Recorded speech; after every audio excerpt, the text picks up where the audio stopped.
Hello, I'm Lexicon, and welcome to another installment of our Check Out series, where we take a look at a game, go through a bit of gameplay, and I give you a brief opinion on it, hopefully enough for you to decide whether you want to buy the game or not. The game we're playing today is Draconian Wars, which is a card game, which most people I've seen talking about it are comparing it to Magic the Gathering or Hearthstone, which are two very popular card games that most people will know. I, however, find it reminds me a lot more of Smash Up or Battletech, and I'll get into the reasons why a little bit later. This is the menu you kind of start with. Options is fairly limited, there's not much you can do. The scope of this game is quite small. It's all built around this two faction system, the Technocrats and the Draconians. From what I've seen, the Draconians tend to have more powerful units, and the Technocrats can do more tricky stuff and have lots of weapons that you can equip to things. This is one of the reasons why it reminds me a lot of Battletech, because if you've ever played, it's quite an old card game now, most people won't know what I'm talking about, but that game kind of went around this two faction system where one of the factions had much more powerful units and the other faction could do much more tricky things, and was about like numbers rather than quality, or quantity rather than quality. If we go down here to deck building stuff, deck builder is pretty self-explanatory. You can got like stuff to filter what you have in your deck and what you have in your library here. I feel like it could be done a little bit better.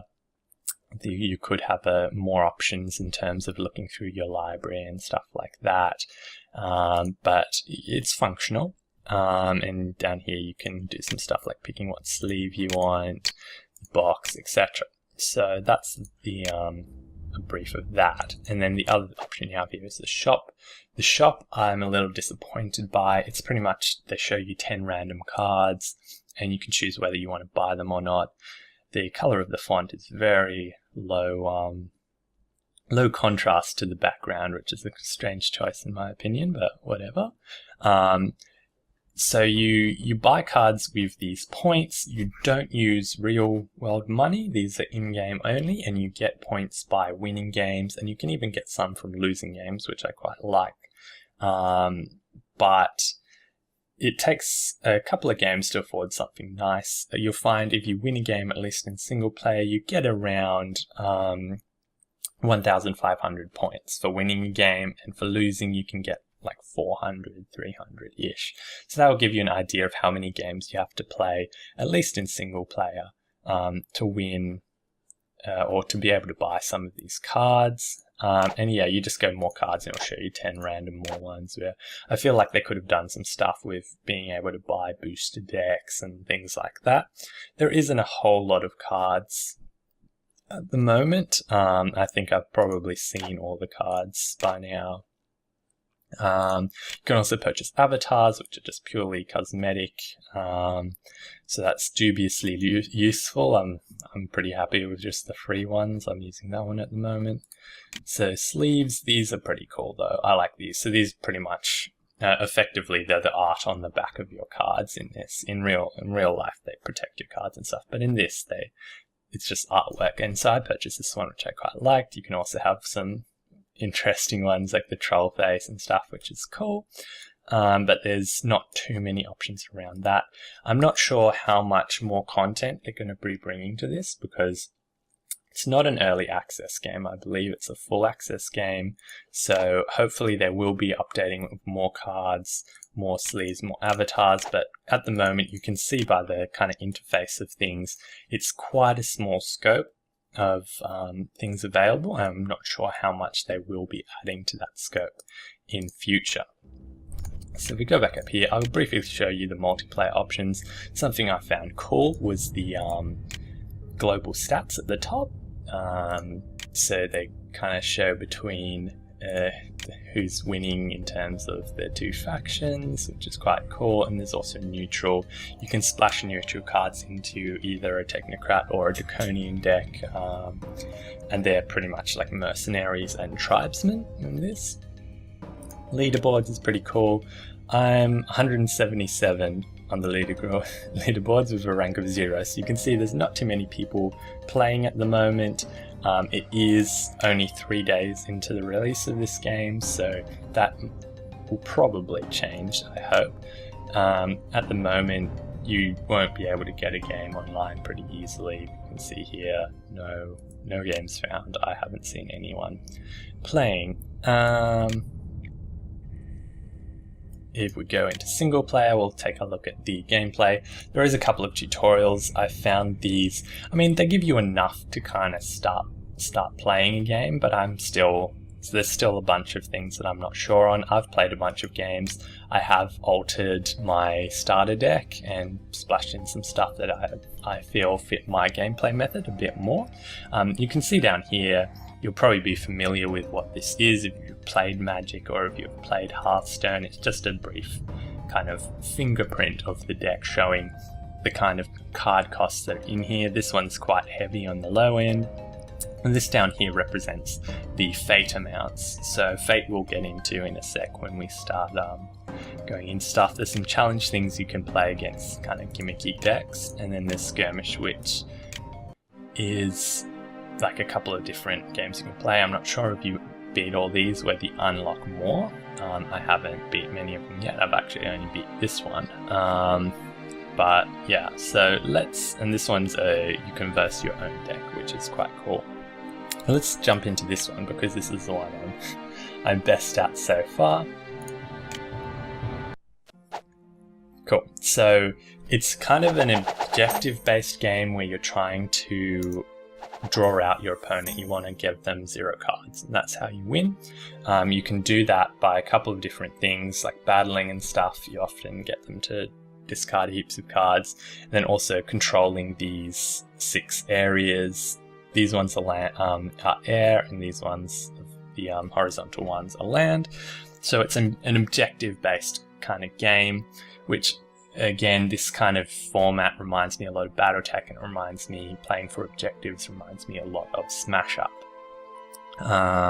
So I'm going, am I first? Cool. So you spend cards to put cards down, which is, so the whole kind of economy is based on your cards. If you lose all your cards, you lose, but you have to spend cards in order to play stuff, which is an interesting mechanic. I have some ground units and some air units. Up here's the cost, over here is the fate. So fate is involved in the battle mechanic. I've got 4 to spend right now. I might just... Look, I'm gonna play dangerously and put out this card, which is quite expensive and it's very weak.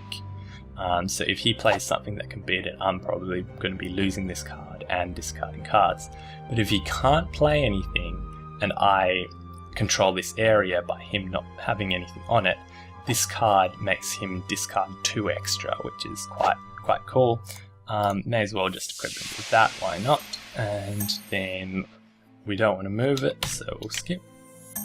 And we want to pull, so pull determines how many cards you can make as resources each turn. So we'll discard that to pull, and then you can pick up any additional resources that you have left. Hopefully we can skip through quite quickly here. I'm not sure if we'll be able to get through an entire game in this video or not. Sometimes games can go quite long, other times they can just blaze through really quickly. Now, one of my main annoyances with the game so far, he's battling me. So there's this middle thing here is our kind of, I think it's skill. If you have 4 all up, you can do what's called a fate draw, where you draw a card and its fate number is kind of added to your attack, and also he has to damage units equal to the fate number in terms of their defense. Now I'm going through this quite quickly. You might not understand what it is I'm talking about, but it's pretty simple stuff. Now, he has done 3 damage to me because of our attacks are 3 apart. So this is really bad. I take 3 damage. So I gambled and I lost, unfortunately. Yeah, so I'm kind of glazing over a lot of the gameplay, but hopefully you get a kind of feel for how things go. this is attack, this is skill, this is defense. I'm still dubiously sure on how defense really works properly, but attack is pretty self-explanatory, and then the skill is that what I said before. If you have 4 all up in your battle, you can draw a fate card and you add the fate number, which is on the right hand side here, to your attack, and he has to say, if he had this one and I drew a 5 fate, he'd have to kill monsters equal to 5, so he'd have to kill this, and if he had another one, he'd have 1 left over that he'd have to kill. So what can we summon here? We can't really do anything to win this conflict, unfortunately, but we can. Here's what we're going to do. We're going to go for, this is an air unit, and capacity means you can store your ground units in an air unit. So we're going to do that, and we're going to skip out on summoning. We're not going to do combat, and then we're going to move this guy into our air unit. So that bolsters his stats, because his has units aboard have air combat too, so pretty much this adds 2 and 2. So hopefully this will work out a little better for us than the last turn. See if he can't play anything. Alright, so we get to pull again, discard 1, so we can increase the amount that we resource every turn. Extraction is when you make the enemy discard cards for areas that you control. So he just made me extract because he controls this area. Hopefully he doesn't summon any air, so I can... damn. I wanted to make use of my my extraction 2 here, but unfortunately it looks like I can't, and he's going to summon an entire army. Oh my god, that's ridiculous. These things that he has are really cheap for a not too bad card. Like, usually you'll see a 2/2/2 for 2, and this is essentially like a 2/1/3. It's still like 6 all up for 1. It's absolutely ridiculous. And he had enough skill to draw a fate card, and I did not, which means that I have to kill up to 1 fate worth of units, so looks like I'm killing this guy. Oh, but I can do... No, can I? Can I not? Yeah. That card allows me to undamage unit. Damaged units, they still add their attack value to a combat, but after the combat they get destroyed, so that's that mechanic. Oh my god, how has he got so much more than me? Jesus. Alright, so this isn't going well at all. We're on 11 and he's on 1, so we're doing terribly at the moment. Oh my goodness, this is just imbalanced. Let's see if we can't turn this around. Alrighty, so what can we do with 6? You need a resource in order to order to initiate a combat. He has 10 and we have 5 right now. We have a longbow equipped to him, which allows us to spend 1 and pretty much sees if we draw a fate card and it's more than their armor, we can destroy them. So with 3 we have a fair chance of destroying one of these, but it still won't guarantee us to win this combat. So we could play another air and do another extractor into it and then end our turn there, but we will still be in a very dangerous position, so we have to do something about this, I think. Or we could move this away and play some ground stuff to get the ground superiority. Choices. Oh my goodness. I kind of want the air superiority back. So we can put ourselves up to 10 and we'll kind of be at a checkmate with him. But he'll probably be able to play more stuff next turn, so we'll probably end up losing that. So what I might do is abandon air for now. We're going to After the units play, your minus units here. Alright, so that doesn't affect at the moment. We're going to play this guy here, so currently we're winning that.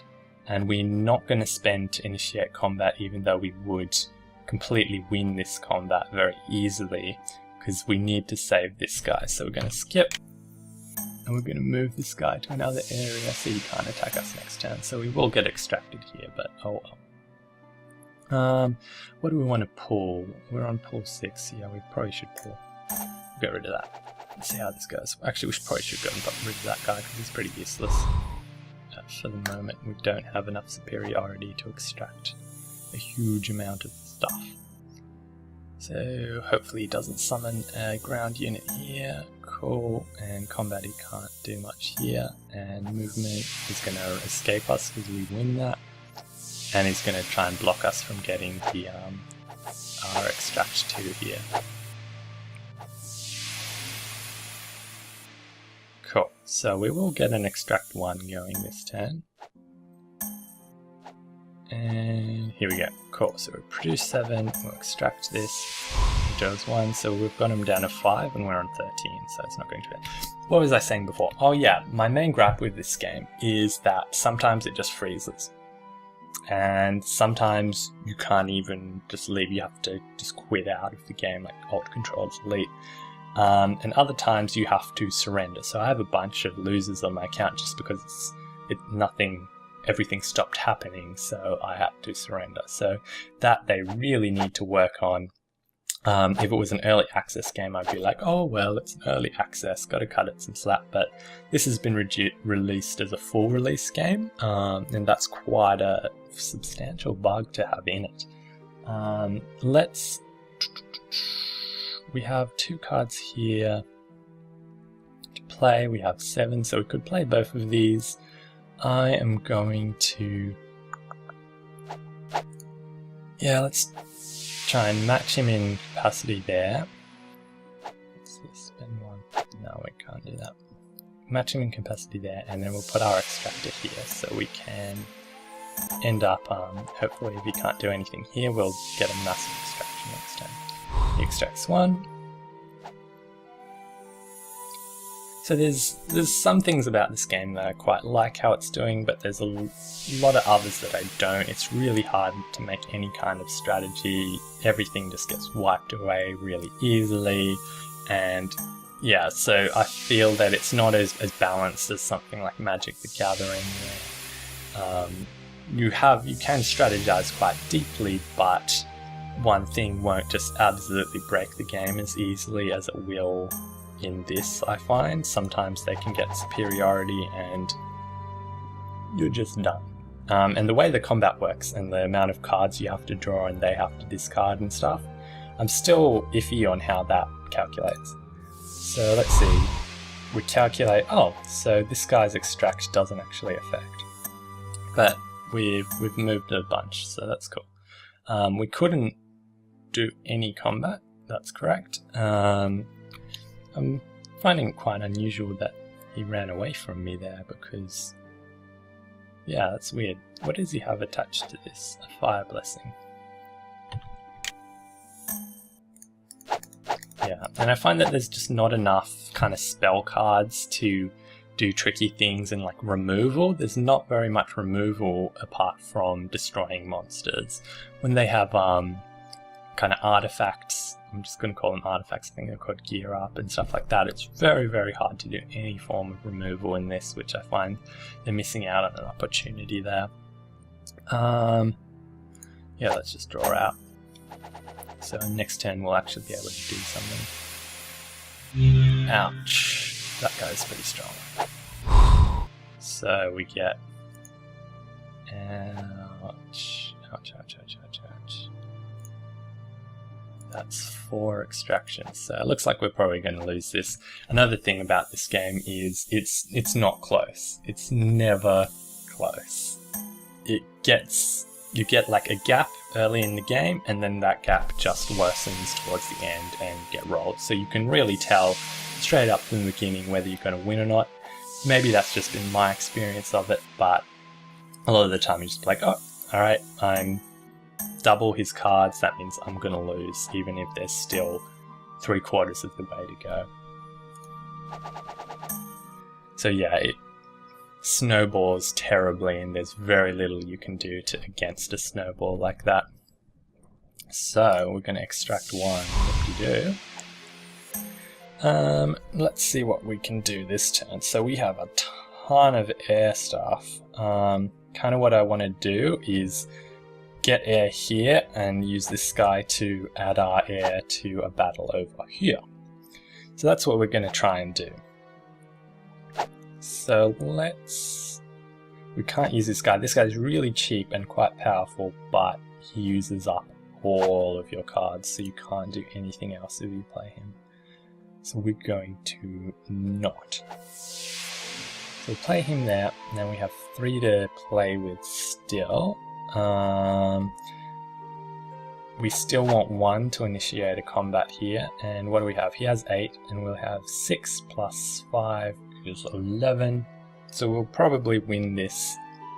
He'll be able to draw a fate, which means we'll probably have to kill off this guy. Or actually, we'll probably have to kill off 2, which is really bad. And we'll draw a fate, and he'll have to kill off 1. So you can kind of tell how this is going to go. I'd really like a second card here, but I've not got the resources, unfortunately. This is probably a bad idea. We should probably play it safer, but I don't know. We're gonna live on the edge. Let's initiate a combat here. We're gonna play our air support. So we've got 5. I wonder if we can double air support. Oh, we can double air support. Sweet. Cool. And this guy is spend 1 up to 3 times per turn until.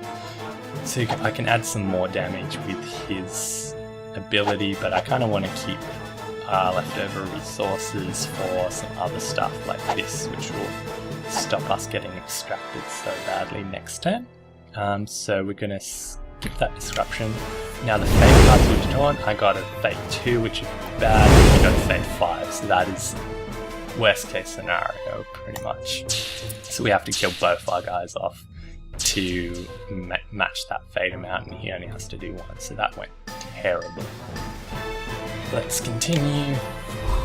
So he should have to see. This is where I'm not sure on the way it calculates how much you should like get lost, because like if you remember the early ones, it was only a small difference in attack, but I had to discard like 5 cards, and he only has to discard, what was that, 1 or 2 there?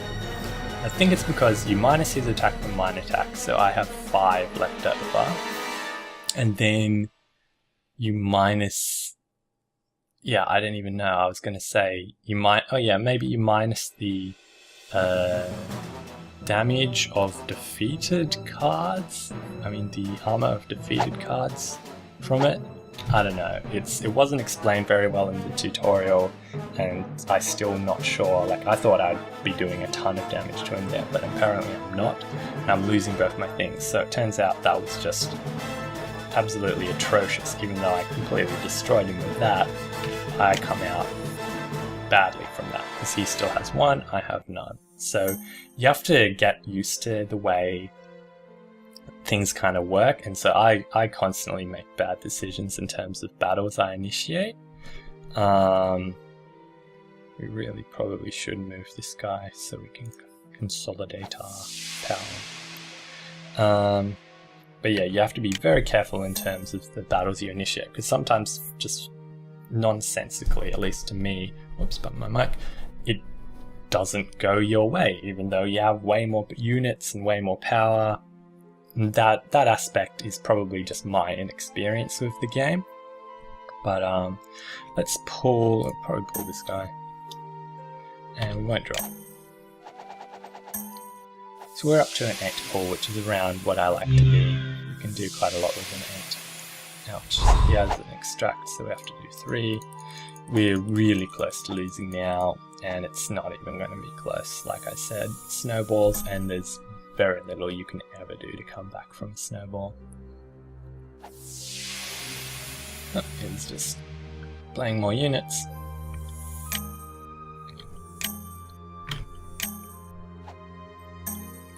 Cool.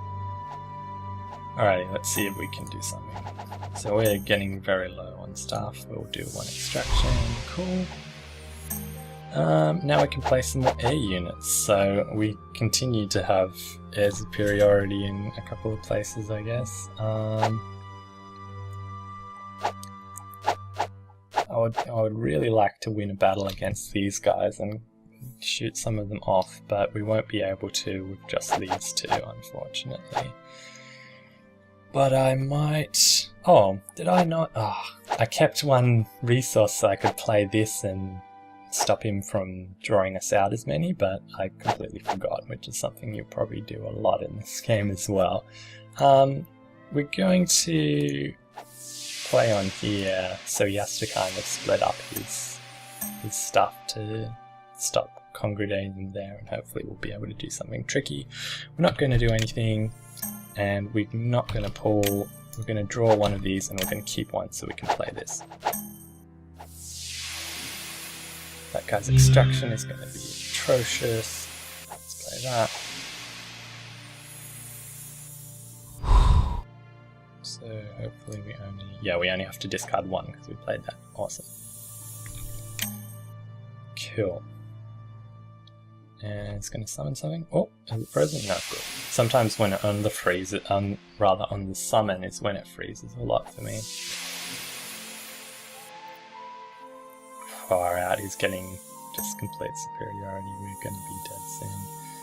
There's nothing we can do unless you have enough to play on a place where he is winning in that turn. There's not much you can do. You can have a bunch on the board, but you have to pay tons for movement, and movement happens after combat, so you're not going to be able to ambush him.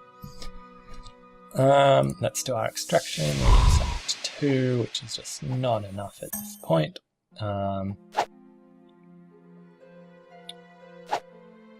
Yeah, so second opportunity. May as well just play this out. It'll stop us losing as much next time. Now, do we want to move all of our stuff over here and force him to run away? And we'll stop some of his extraction this turn, which will be pretty good. But we will lose our extraction. Can we move just enough to make him run and not leave something too vulnerable, perhaps? So if we move this guy and we move this one, we have 10, and he has 10. So we could move enough to threaten that, and then have...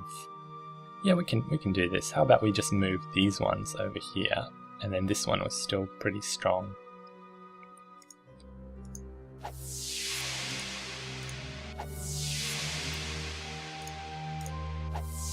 Cool.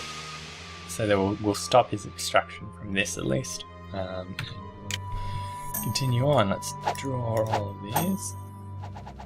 Cool, we have some of those which might allow us to find them in the ground, because we have no ground presence right now at all.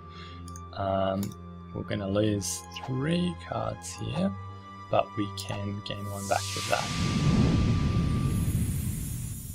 Or maybe we gain 2 back from that, that's not bad. It's rounded up, I believe. You get half your cards back using that thing.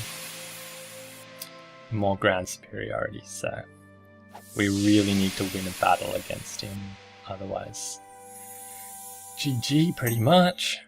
It's looking that way.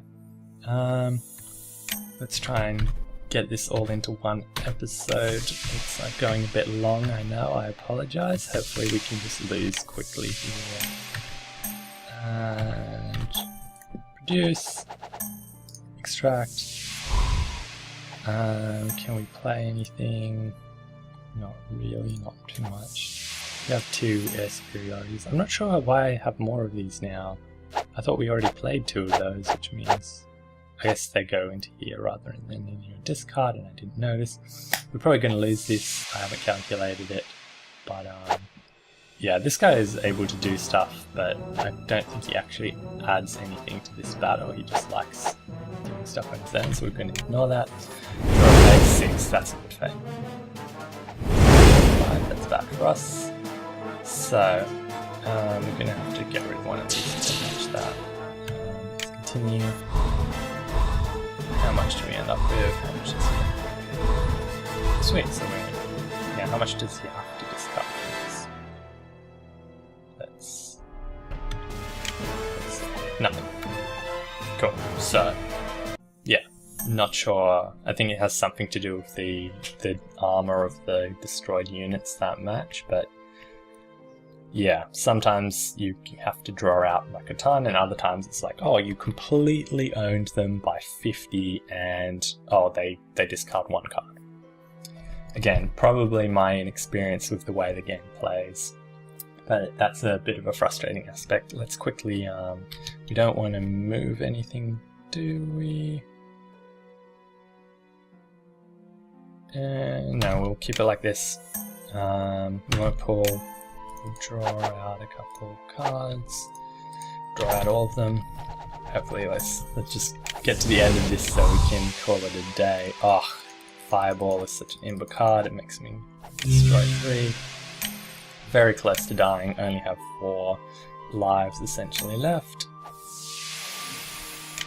And he's stopping our ability to extract. So we're gonna only produce 3, I think. Extract. Cool. And what can we play? We can play that. Bam. And we can play that, but I'm not going to. Let's just do this fight because we might actually win this one. So, if we can do that, then we can spend 1. Yep, we're going to do that.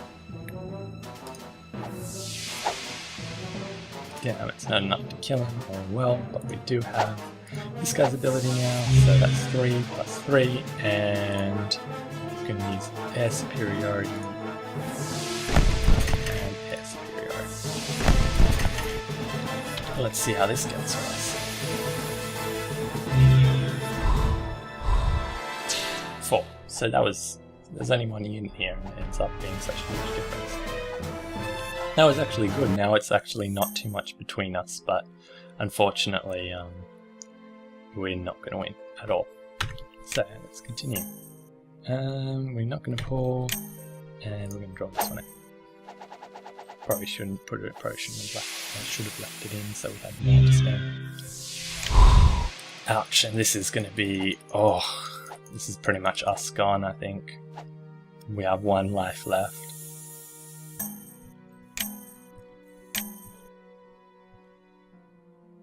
We probably should have just moved somewhere, but oh well. And let's go, let's go, let's go.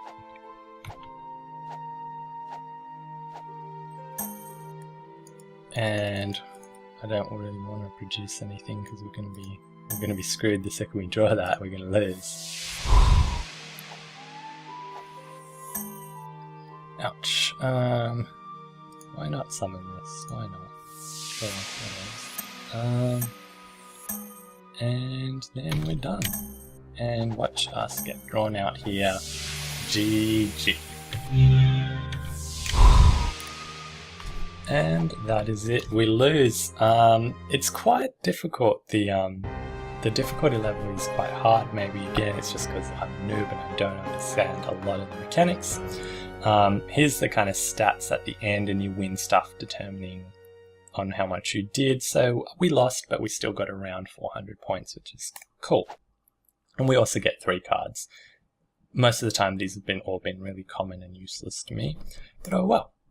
So that's Draconian Wars. I hope you enjoyed this video. If you enjoyed it, a like would be much appreciated. See you next time.